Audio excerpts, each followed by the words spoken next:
नमस्कार, आपका बहुत बहुत स्वागत है। आप देख रहे हैं न्यूज़ 18 का डिजिटल प्लेटफॉर्म। मैं हूं आपके साथ पूजा सचदेवा।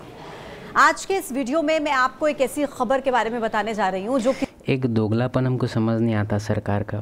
पता है क्या, एक छोटा सा कानून बना दो कि अगर आप शादी के दौरान चीटिंग करते हैं और उसका अगर कोई अच्छा खासा सबूत कोई पेश कर दिया कि हाँ भाई चीट कर रही थी, तो क्यों ना भारी पेनल्टी लगाएं, क्यों ना इसको जेल वेल भेजें, क्यों ना कुछ पेनल्टी दें इसको। आप लोग कुछ नहीं करते हैं, कुछ भी नहीं करते हैं। इसके इवन ये सबूत जो देगा उसके तहत आप लोग डिवोर्स तक नहीं देते हैं। आप लोग कहते हैं कि जाइए पहले पैचअप कीजिए। मतलब इतना नाटक करके तुम लोग रखा हुआ है ना, और उसके बाद तुम लोग जब ये सब रिपोर्ट करता है कि अरे देखिए क्या हो गया, क्या हो गया। यही तो तुम चाह रहा था कि यही हो। जब कॉन्सिक्वेंस रहेगा ही नहीं तो आदमी कुछ भी कर सकता है।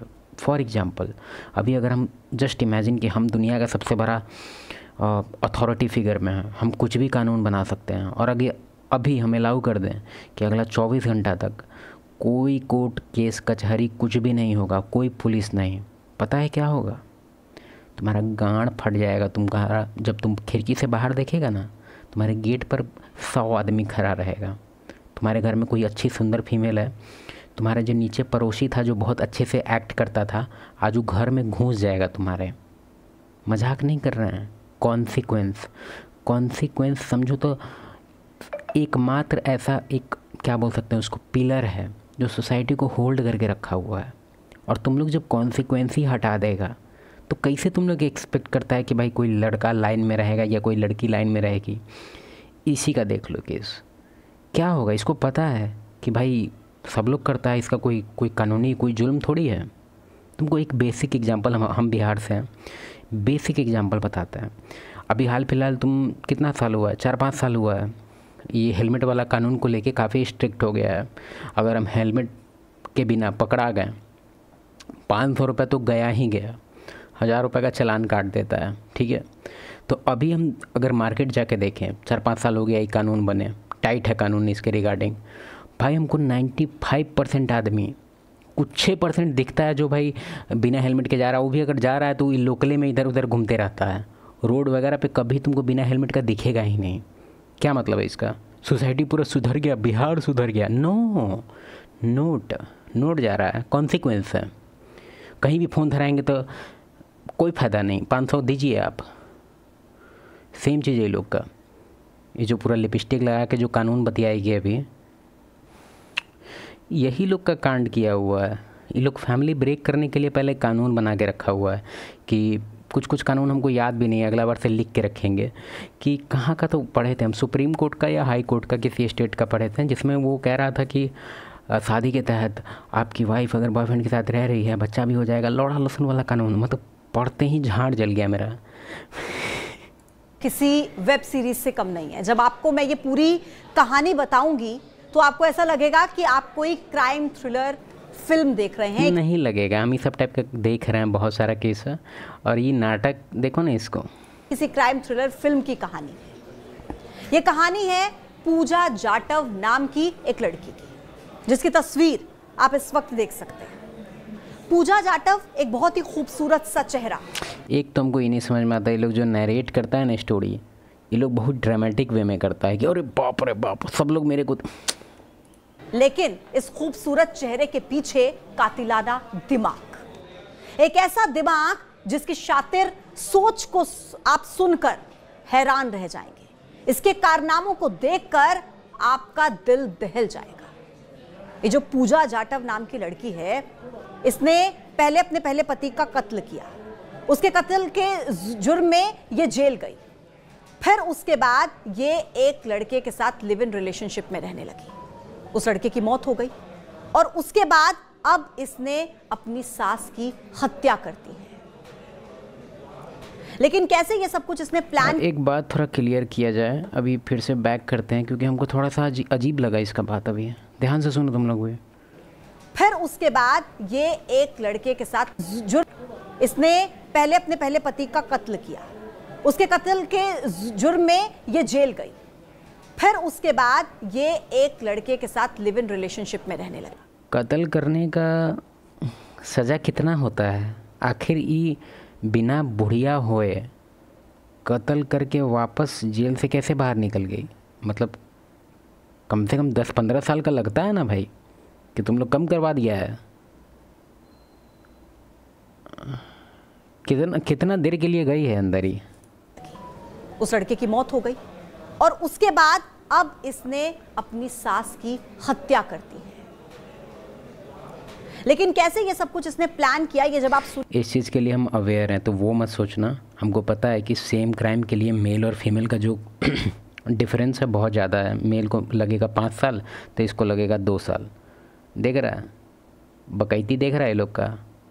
जो सेम क्राइम का दोनों के लिए अलग कानून क्यों? अबे तुम लोग तो जेंडर का इक्वल करना है ना, तुम लोग का तो एजेंडा रहा है, तो तुम लोग जेल का कानून काहे अलग करके रखा है?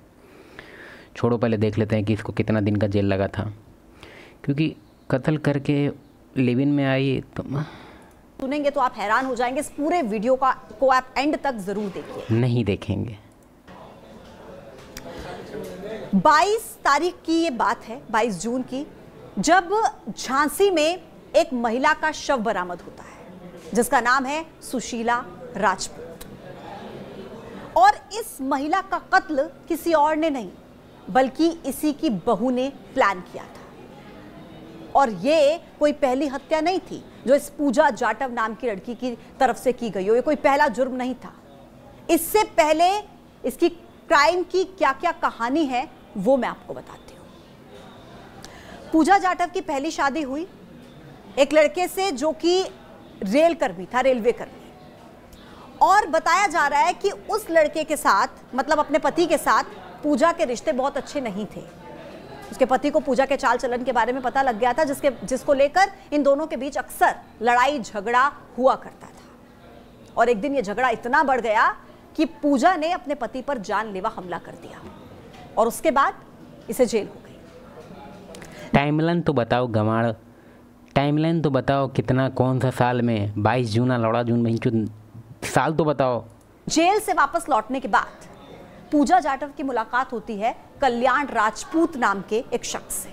उसके साथ ये लिव इन रिलेशनशिप में रहने लगती है। दोनों पति पत्नी की तरह रह रहे थे एक साथ। और भाई ये लोग क्या न्यूज़ पढ़ता है बे, जब टाइमलाइन बता ही नहीं रहा है कि जब कत्ल कब हुआ, लिव इन में कब आई, तो लौड़ा का न्यूज़ बता रही है।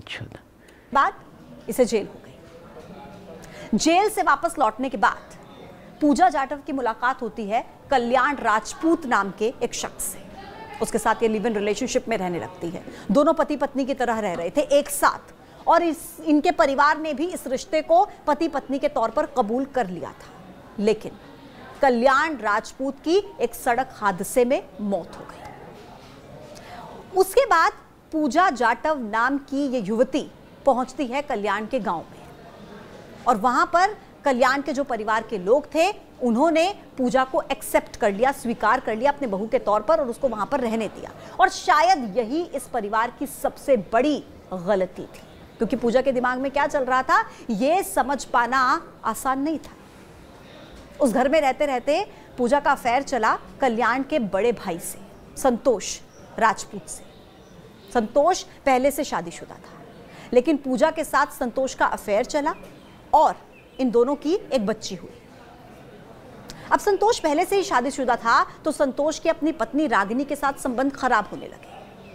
लेकिन पूजा की नजर थी कल्याण, यानी कि जिसके साथ वो पहले पति पत्नी के तौर पर रह रही थी, जिसकी मौत हो चुकी थी सड़क दुर्घटना में, उसकी 8 एकड़ जमीन पर। वो चाहती थी कि उस जमीन को अपने पास लेकर वो ग्वालियर चली जाए। अरे गंवाड़ औरत, पहले तो ये बताओ कि टाइमलाइन काहे नहीं बताया जा रहा भाई इसमें? जमीन उसकी हो जाए। और इस बारे में घर में झगड़ा हुआ और रागिनी यानी कि संतोष की जो पत्नी थी वो अपने मायके चली गई। और इसके बाद जो पूजा जाटव थी वो ग्वालियर आ गई। और ग्वालियर में पूजा की बहन कामिनी से उसकी बात हुई और कामिनी ने बताया कि वो आर्थिक तंगी से जूझ रही है। अब यहां से पूजा के दिमाग में प्लान बनने लगा। पूजा के दिमाग में क्या प्लान बना कि अपनी बहन की आर्थिक तंगी को दूर करना है और ये जो 8 एकड़ जमीन है ये मुझे चाहिए। और इसके लिए सबसे बड़ा रोड़ा कौन था? उसकी तथाकथित सास यानी कि कल्याण की मां, क्योंकि वो नहीं चाहती थी कि उस जमीन को बेचा जाए। तो ऐसे में एक पूरी प्लानिंग की गई और 22 तारीख को जब पूजा की बच्ची का बर्थडे था तो पूजा ने अपने तथाकथित ससुर और संतोष को बुलाया उस बर्थडे पार्टी में। वो दोनों ग्वालियर आते हैं और पीछे से झांसी में जाकर पूजा की बहन और पूजा की बहन का प्रेमी वो जाकर जो सुशीला है यानी कि पूजा की सास, उसको चाय पिलाते हैं, उसे ड्रग का ओवरडोज देते हैं और उसके बाद उसकी निर्मम तरीके से हत्या कर देते हैं और फिर उसके बाद वहां से जेवर और नकदी लेकर फरार हो जाते हैं। लेकिन आप जानते हैं पुलिस का पहला शक किस पर जाता है? पुलिस का पहला शक जाता है रागिनी पर, यानी कि संतोष की पत्नी पर, जो कुछ महीने पहले अपने मायके चली गई थी। लेकिन जब सीसीटीवी फुटेज खंगाले गए, जब जांच हुई और पूजा सुशीला के मरने पर नहीं पहुंची तो पुलिस को शक हुआ और उसके बाद सीसीटीवी फुटेज खंगाले गए, जांच पड़ताल की गई, पूछताछ हुई तो पता लगा कि पूजा का ही मास्टरमाइंड था कि कैसे वो सुशीला को मरवाए और उसने अपनी बहन और बहन के पति से मिलकर इस पूरे प्लानिंग को रचा और सुशीला की हत्या कर दी। सुशीला के भतीजे जिसका नाम सौरभ है, उसने बताया कि जब वो घर पर पहुंचे और सुशीला की हालत देखी तो सुशीला जो कि 55, 56, 57 साल की महिला होगी, हाथ पांव बंधे हुए थे, मुंह में कपड़ा ठूसा हुआ था, एक आंख नीली पड़ गई थी, एक चाय का कप था, कुछ नशे के इंजेक्शन थे और हालत बहुत खराब थी।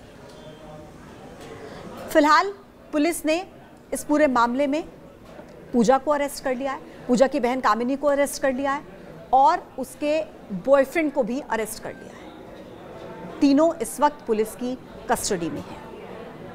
लेकिन ये बहुत ही दर्दनाक मामला यूपी के झांसी का है और बहुत परेशान कर देने वाली बात यह है कि एक के बाद एक बढ़ते हुए अपराध के मामले समाज के लिए बहुत चिंता की बात है।